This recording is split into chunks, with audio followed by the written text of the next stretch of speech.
Film ini dimulai di tahun 1857 di ujung wilayah utara yang tertutup es. Sebuah kapal terlihat terjebak di tengah lautan beku, tak bisa bergerak sama sekali. Kapal itu dipimpin oleh Kapten Anderson yang mati-matian mencari cara agar kapal bisa lepas dari cengkraman es. Ia memerintahkan para awak untuk menghancurkan bongkahan es besar yang menahan mereka. Saat Kapten Anderson duduk sendirian di kabinnya, tiba-tiba terdengar suara aneh dari luar kapal. Tak lama kemudian, dokter kapal datang tergesa-gesa. Ia menunjuk ke arah kejauhan, menunjukkan nyala api yang tampak sama di tengah hamparan salju putih. Anderson langsung mengumpulkan beberapa awak dan menuju ke sumber cahaya itu. Di sana, mereka menemukan pemandangan mengerikan, darah berceceran di atas salju, dan di tengahnya tergeletak seorang pria tak berdaya yang diketahui dia adalah Victor. Namun sebelum sempat mereka menolongnya, suara menggelegar terdengar dari kegelapan. Sesuatu yang besar sedang datang. Panik, para awak menyeret Victor kembali ke kapal secepat mungkin. Anderson memerintahkan semua orang bersiap dengan senjata. Tak lama, makhluk raksasa muncul dari balik kabut malam. Para awak menembakinya, tapi peluru mereka tak berarti apa-apa. Monster itu mengamuk, melemparkan para awak dan naik ke geledak dengan kekuatan brutal. Makhluk itu berteriak meminta mereka untuk menyerahkan Victor. Satu demi satu para awak kapal tumbang. Dalam keputusasaan, Kapten Anderson mengambil senapan dan menembak makhluk itu sebanyak 3 kali. Makhluk itu terpental jatuh ke laut yang beku, tapi ternyata dia belum mati. Dengan cepat para awak menarik tangga kapal agar makhluk itu tak bisa naik kembali. Tapi monster itu mengamuk mendorong kapal hingga hampir terbalik. Anderson membidik ke arah es di bawahnya dan menembak. Es di bawahnya retak, dan makhluk itu tenggelam ke air yang beku, menghilang ke dalam kegelapan. Setelah keadaan tenang, mereka lalu merawat Victor yang terluka parah dan memberinya obat penenang. Dalam kondisi lemah, Victor memperingatkan mereka, mengatakan kalau makhluk itu akan kembali. Dia tidak akan berhenti sampai menemukan dirinya. Dan yang paling mengejutkan, Victor mengaku bahwa dialah pencipta makhluk itu sendiri. Victor memohon pada Kapten Anderson agar jika makhluk itu muncul kembali, biarkan ia menyerahkan diri supaya tidak ada korban lain. Dan di sini, Victor menceritakan bagaimana makhluk itu bisa tercipta. Victor lahir dari keluarga bangsawan dan diketahui kalau ayahnya adalah seorang ahli bedah yang terkenal. Ayahnya menikahi ibunya demi status dan kekayaan, bukan karena cinta. Hidup di rumah itu seperti hidup di bawah bayang-bayang kekuasaan. Sejak kecil, Victor terbiasa melihat kedua orang tuanya bertengkar, mendengar ibunya menangis karena uang, dan merasakan ketakutan setiap kali ayahnya pulang. Sang ayah gemar menguji Victor dengan pertanyaan medis yang rumit. Jika gagal menjawab, ia akan dihina habis-habisan. Tidak ada pukulan, tapi kata-katanya jauh lebih menyakitkan. Suatu hari, ibunya mendadak akan melahirkan. Sebagai seorang dokter, ayahnya sendiri yang langsung menanganinya. Namun prosesnya berjalan buruk. Pendarahan hebat membuat semuanya panik. Tapi sayang, hasilnya tragis. Ibunya meninggal dunia setelah melahirkan. Sejak hari itu, dunia Victor runtuh. Ia kehilangan satu-satunya sosok yang memberinya kasih sayang. Tahun demi tahun berlalu, adiknya William menjadi kebanggaan sang ayah. Sementara Victor seperti tak dianggap. Dari situlah muncul iri dan amarah yang menumpuk. Ia terus bertanya-tanya, bagaimana bisa seorang dokter sehebat ayahnya gagal menyelamatkan ibu sendiri. Pertanyaan itu tumbuh jadi obsesi berbahaya. Suatu malam, Victor menantang ayahnya secara langsung. Ia menuduh sang ayah telah membiarkan ibunya mati. Tapi sang ayah hanya menjawab dingin, kematian adalah batas yang tak bisa dilampaui manusia. Victor tak bisa terima atas jawaban itu. Dalam kemarahannya, ia bersumpah akan menaklukkan kematian itu sendiri. Ia ingin membuktikan bahwa manusia bisa menguasai hidup dan mati. Dalam mimpinya, ia melihat sosok gelap bersayap seperti malaikat dari kegelapan, yang menanamkan tekad dalam dirinya menjadi ahli bedah terbesar di dunia. Singkat cerita, beberapa tahun sebelumnya setelah kematian ayahnya, William dikirim ke Wina, sementara Victor melanjutkan studinya ke London. Di tahun 1855, Victor menyampaikan gagasan yang mengguncang dunia medis. Ia percaya bahwa kematian bisa dilampaui lewat ilmu pengetahuan. Untuk membuktikan, ia menunjukkan jasad buatannya, tubuh seorang pria dewasa hasil gabungan potongan tubuh manusia lain. Dengan alat khusus, Victor menyalurkan arus listrik ke tubuh itu, dan jasad itu pun mulai bergerak. Para ilmuwan yang hadir terkejut, bahkan dewan kedokteran yang hadir menganggap Victor tak bermoral, menggunakan mayat orang lain untuk dijadikan bahan eksperimen. Sebagian ada yang menganggap itu hanya tipuan. Victor lalu melemparkan bola ke arah jasad.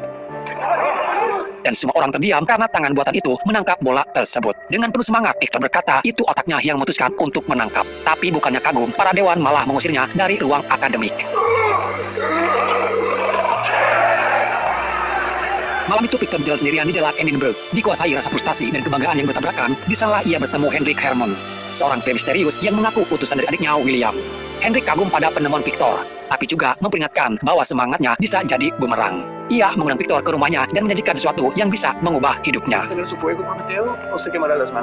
Di laboratoriumnya yang penuh alat aneh, Hendrik menunjukkan meja pengawet organ, di mana jaringan tubuh manusia diawetkan dengan resin bening. Ia menawarkan Victor akses ke semua fasilitas itu, asal suatu hari nanti Victor mau membalas satu permintaan darinya. Victor tidak langsung menjawab, ia bilang akan memikirkannya. Tapi dalam hati, rasa penasaran sudah mulai tumbuh, dan dari sanalah takdir kelamnya mulai terbentuk. Beberapa waktu setelah pertemuan dengan Henry, Victor akhirnya bertemu kembali dengan adiknya William. Setelah bertahun-tahun, mereka terpisah. Di sana ia juga berkenalan dengan Elizabeth, tunangan William, wanita anggun dengan sorot mata tajam yang tampak bisa membaca isi hati orang. Beberapa minggu kemudian, Hendrik mengajak Victor dan William ke kastil tua di tepi danau, tempat terpencil yang dikelilingi kabut dan hutan pinus. Di sanalah Hendrik menyajikan segala hal yang Victor butuhkan, alat, bahan, dan kebebasan untuk meneliti. Dan Victor akhirnya menyetujui perjanjian tersebut. Sejak saat itu, kegelapan mulai menelan akal sehatnya. Victor mulai mengambil bagian tubuh dari para penjahat yang dihukum mati. Setiap hari ratusan orang disaksikan digantung di depan umum, dan di balik layar, Victor diam-diam mengumpulkan organ mereka sebagai bahan eksperimen. Beberapa hari kemudian, di sebuah pesta kecil, Victor tak sengaja melihat buku-buku yang sedang dibaca Elizabeth. Ternyata ia tertarik pada dunia serangga dan keajaiban alam. Sesuatu yang membuat Victor diam-diam menjadi kagum. Ia mengaku bahwa dirinya juga terpesona oleh hal kecil yang membentuk kehidupan. Malam itu, mereka menari bersama di bawah cahaya lilin. Ada kehangatan yang tak bisa dijelaskan, dan mulai ada rasa cinta tumbuh di hati Victor untuk Elizabeth. Setiap malam ia bekerja tanpa henti, mengumpulkan potongan tubuh manusia, membangun mesin eksperimental, dan menulis catatan untuk William agar ikut membantunya. Namun hasilnya nihil. Eksperimennya selalu gagal berulang kali. Hendrik yang awalnya kagum kini mulai curiga dan kecewa. Ia menuduh Victor kehilangan fokus karena perasaannya terhadap Elizabeth. Diliputi keputusasaan dan rasa gagal, Victor hampir menyerah. Tapi saat ia berbaring di bak kamar mandi, sebuah ide gila muncul di kepalanya. Ia berlari ke laboratorium kembali, menempatkan baterai di dekat sistem limpatik salah satu mayat. Dan di detik berikutnya, tubuh itu pun mulai bergerak.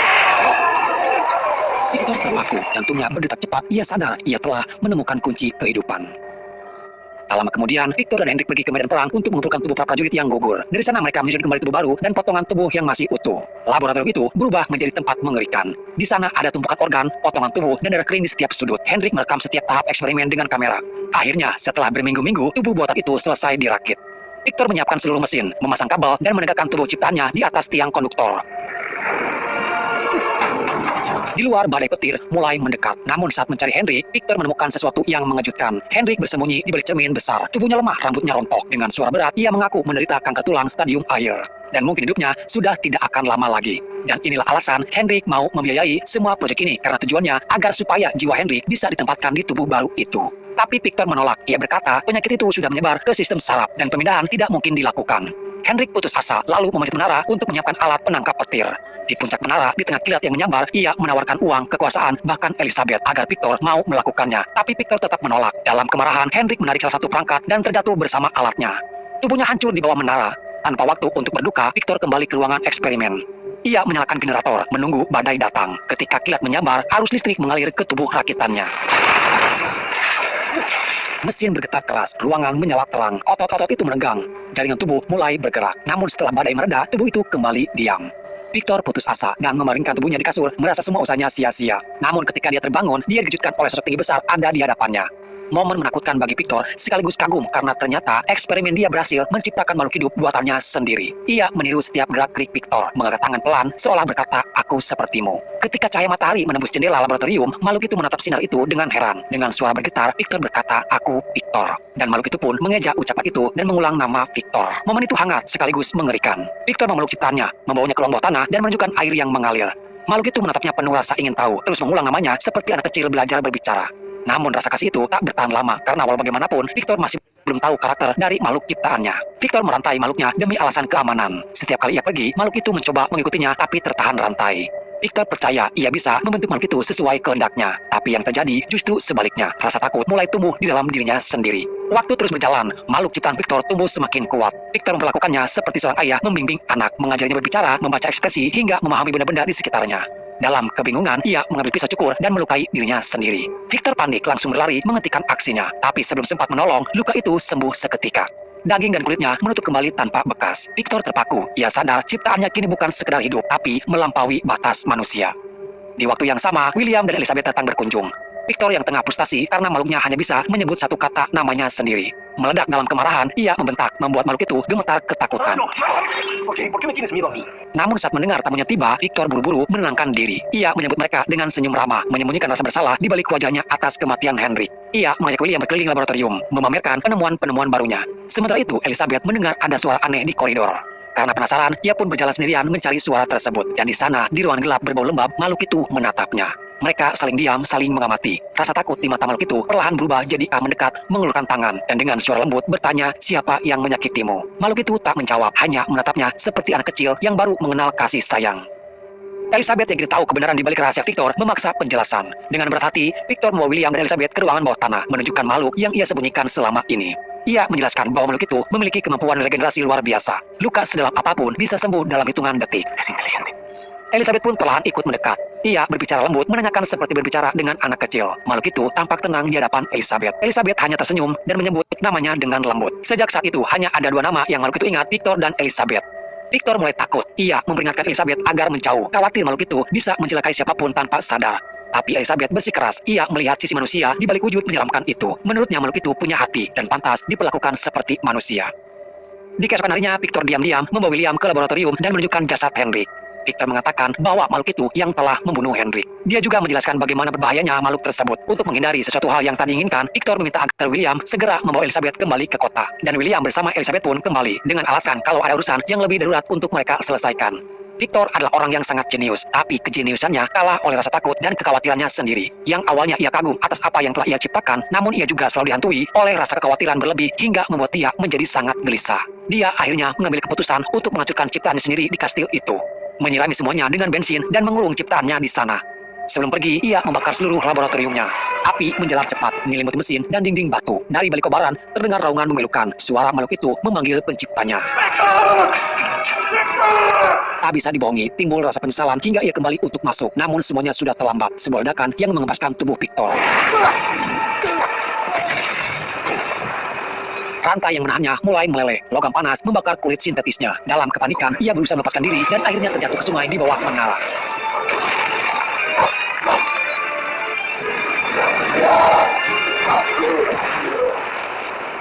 Kastil runtuh terbakar habis ditelan puing dan api. Beberapa saat kemudian, ternyata makhluk itu masih hidup terdampar di pinggiran laut. Ia berjalan menyusuri tepi hutan, namun ia malah diburu oleh warga lokal dan melarikan diri lebih dalam ke hutan hingga sampailah ia di sebuah rumah. Ia bersembunyi di gudang kosong, menatap keluar jendela, dan untuk pertama kalinya ia sadar dunia menolak keberadaannya. Hari demi hari berlalu, ia bersembunyi mengamati manusia dari jauh.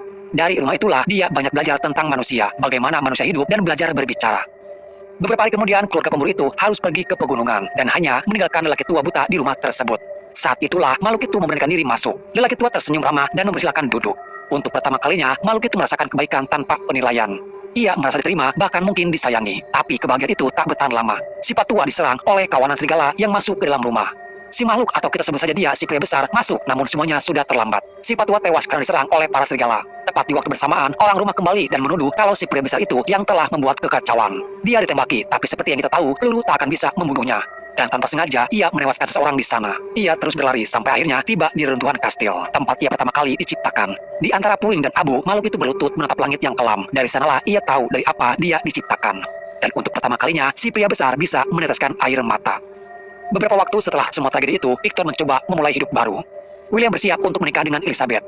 Namun di antara kerumunan itu, sosok asing melangkah masuk. Ia datang bukan untuk membalas dendam, tapi untuk mencari penciptanya. Ia hanya ingin berbicara, menuntut penjelasan, meminta diakui sebagai makhluk yang hidup yang punya jiwa. Dan meminta satu hal kepada Victor agar dia menciptakan makhluk yang sama seperti dirinya. Karena walaupun ia diciptakan dari potongan maya, tapi ia juga mempunyai perasaan dan juga hawa nafsu. Namun permintaan itu ditolak oleh Victor, dan tidak mungkin Victor membuatnya lagi. Tak lama kemudian, Elizabeth datang melihat si pria besar itu ada di sana. Dan entah kenapa, ada perasaan berbeda di antara keduanya. Seperti ada ikatan batin yang tumbuh dengan cepat antara si pria besar dengan Elizabeth. Namun naas, Elizabeth yang melindungi si pria besar harus terkena tembakan Victor yang mencoba membunuh si pria besar. Dalam hitungan detik, pesta berubah menjadi kekacauan. Namun tidak ada yang bisa menghentikannya. Si pria besar lalu membawa Elizabeth yang sekarat ke sebuah gua. Di sanalah Elizabeth mengungkapkan kekagumannya kepada si pria besar. Elizabeth merasakan adanya sesuatu yang hilang dalam dirinya. Elizabeth tidak pernah benar-benar cinta kepada kehidupan dunia. Namun ketika ia bertemu dengan si pria besar, perasaan itu berubah dan Elizabeth merasakan sesuatu yang hilang itu ada dalam diri si pria besar. Dan Elizabeth pun meninggal. Si pria besar merasakan kesedihan yang mendalam atas tewasnya Elizabeth. Perasaan yang tak pernah ia alami, namun sekalinya ia merasakan, ternyata kehilangan seseorang itu terasa menyakitkan. Tak lama Victor datang, melihat Elizabeth yang sudah tewas. Si pria besar menghampiri dan berkata bahwa ia ingin menyusul Elizabeth. Si Bigman marah besar kepada Victor. Ia yang menciptakan dirinya, namun dirinya malah tak diinginkan oleh Victor sendiri. Untuk apa ia diciptakan kalau hanya untuk merasakan penderitaan hidup di dunia? Ia meminta Victor untuk membunuhnya. Akan tetapi, si pria besar yang sejak awal diciptakan untuk melawan kematian, dan kini itu seperti sebuah kutukan, di mana dia tidak akan pernah bisa mati. Upaya apapun yang dilakukan, bahkan sampai meledakkan tubuhnya sendiri, si pria besar itu tidak bisa mati. Tubuhnya hancur, tapi daging dalam tubuhnya kembali pulih dengan cepat. Cerita pun kembali ke titik awal. Ia menatap tubuh Victor yang tergeletak di dek. Ia berlutut menatap penciptanya dengan mata yang dipenuhi luka dan kebingungan. Victor menatapnya bukan dengan kebencian, melainkan dengan penyesalan yang dalam. Di detik-detik terakhirnya Victor meminta maaf. Dan untuk pertama kalinya terucap di mulut Victor mengakui bahwa si pria besar adalah anaknya sendiri. Sebelum meninggal, Victor ingin mendengar si pria besar menyebut namanya untuk terakhir kali seperti semula ketika dia baru menyebut nama Victor. Dan akhirnya Victor pun meninggal dalam ampunan anaknya.